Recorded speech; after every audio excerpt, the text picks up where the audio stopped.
When I discovered Cheryl Tippin's book, February House, I was the same age as the artists who were living in the house at 7 Midas Street in Brooklyn. The room comes together when the pieces fit, so won't you please just sit? If you insist. Hey, ladies first. A room comes together in mysterious ways, the careful addition of Victorian trays. A room comes together when it's well arranged. You get the sense it can't be changed. After walking over to the site where the house once stood, I was really captivated by the sort of cognitive dissonance of knowing that all of this extraordinary activity had taken place in this little house, and that there was now absolutely no indication that it had happened at all, because there was no house and there was no land. There's just open air where now the BQE runs 24/7. George, you're making love to an end table. Well, we all have our perversions. Mine just take a particularly deviant form. I get such tingles when furniture mingles like debutantes out at a ball. Yes, I grow so ecstatic when something dramatic is done up to one upper wall. Yes, I hear the interior calling. There was also the fact that we were in the midst of the Iraq War, and the piece is very much about artists, and particularly the poet W.H. Auden, figuring out what his role as a public figure is vis-a-vis the war. And then Carson McCullers, her sort of coming-of-age story, she was really sort of paralyzed by her very early success. I was just a confused homosexual. Mother's efforts to help were ineffectual. I kept dreaming the dream was growing strong. I'd collect the other outcasts like Hortense and Teresa. That darling albino girl, what was her name? Lisa. We'd live in a treehouse overlooking a lake. We'd play cowboys and Indians and we'd only eat cake. And at night we'd lie under the stars wide awake. She's sort of the prototype of the overnight cultural success. She did continue to make great work, although hobbled by drinking problems and health problems and so on and so forth. And then lastly, there's just the interest in the idea of family and the extent to which we can or cannot choose our own family. And February House is very much a story about artists coming together and trying to make their own queer family in the 1940s. House comes together when the cast is right. A southern belle who burns so bright. A literary pinup who is quite the sight. So Carson, won't you stay? Of course, Georgie, I'll stay. But we'll need someone beside us so duly discerning, to lead and to guide us so truly toward learning. A father who'll keep us on task when we're frisky. We'd rather be nursing a flask full of whiskey. Come on, Winston! Well, this is all very stimulating. Dilapidation on the one hand, camaraderie on the other. Impractical, romantic, unknown, thrilling. Right down the hatch. Here we go. I wrote about 65 songs for the show, and of course we ended up with about 23, of which the album has, I think, 20 or 21.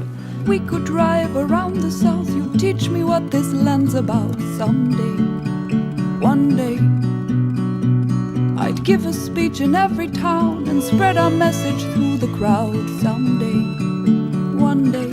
Davis McCallum, who directed the original production and worked very closely with Seth, who wrote the book, and myself from the beginning, he made the observation that part of the function of the score is to give a kind of shorthand for these characters. Can we get far enough away to see the world without its pain? And so we'll drive till we feel something.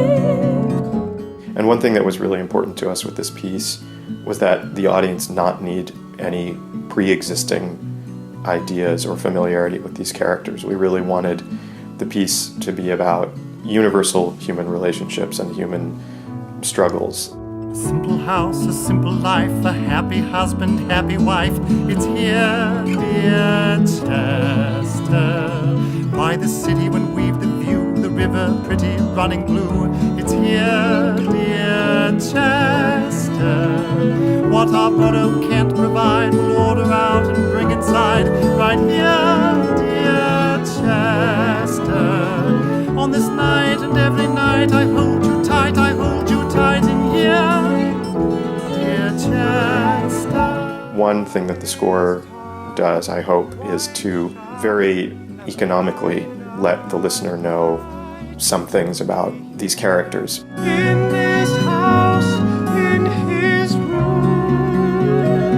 We'll be strangers everywhere, searching through the lurching summer glow. Need to ever leave the room, a temple for the bride and groom. It's Won't here, stay in one place too long enough to miss it when we the go. world outside has gone insane, but here is love, I know its name, it's We'll you. drive on a reckless mind and we will. Britton and Piers are sort of like our Shakespearean clowns. They operate with a broader emotional palette, whereas I think Carson McCullers, with her very spare, while the music is diatonic and simple, I think her pieces are in a way the most psychologically rigorous. Breathing deep the dusty side roads, keeping pace with rusty trains. And the town's all full of neon signs will be our fruited plain, which we'll look upon with wonder as the thunder turns to rain. Can we get far enough away to see the world without its pain? And so we'll drive till we feel something. I used, I think, almost exclusively open G tuning with the banjo, and it was an instrument that I resisted in the score at first.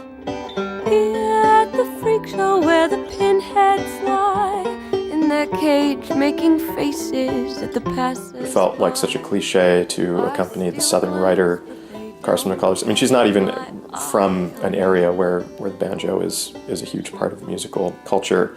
There's a flutter in my stomach at the Siamese twins, the loneliest couple with the same 6 limbs, always together but they're still not friends, oh no. There's a secret part of me gets so silent, my communion at Coney Island.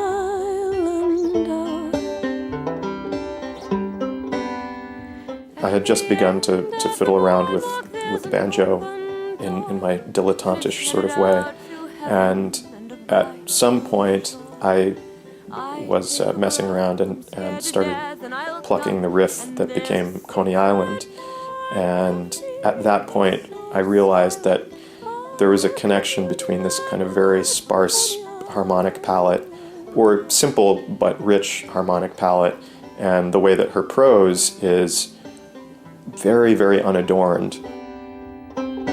Please don't let a single person know my crazy feeling at the circus show.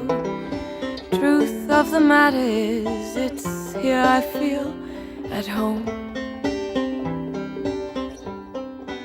A lot of the score was sort of unlocked when I gave in to the impulse to use the banjo, and then the relationship between George and Carson in the piece is, in a way, the emotional centerpiece of the show. New York's a place I've loved for some time now. For some time now. All the noise and all the lights, the freak show in the park. These nights you set yourself beside me. Beside me. So I think it's natural that he also, his sort of public facade is the kind of Tin Pan Alley of Room Comes Together, but when he, as he says, takes off his face, then he's left with the sort of very vulnerable sounds of the banjo. The part of me that longs to feel so quiet inside after the riot inside needs the stillness that comes from something familiar. So Reeves, please take me back to my mother now. I need you and no other.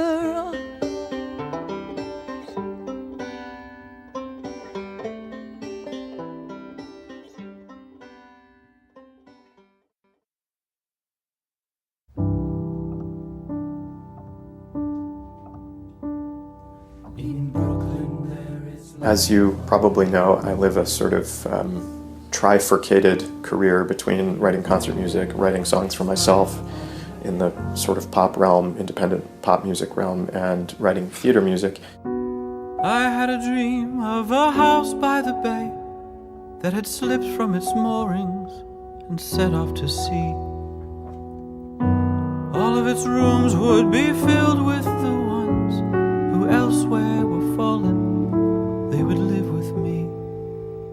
It connects to the songwriting that I do for myself in as much as I'm interested in telling stories through song.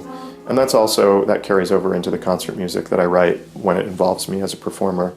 Growing up gay in Clinton, Michigan, every day I'd wish and wish again for a place where I would belong. And how our hands are warm before the figures at the windows. We'd live in a treehouse overlooking a lake. We'd play cowboys and Indians and we'd only eat cake.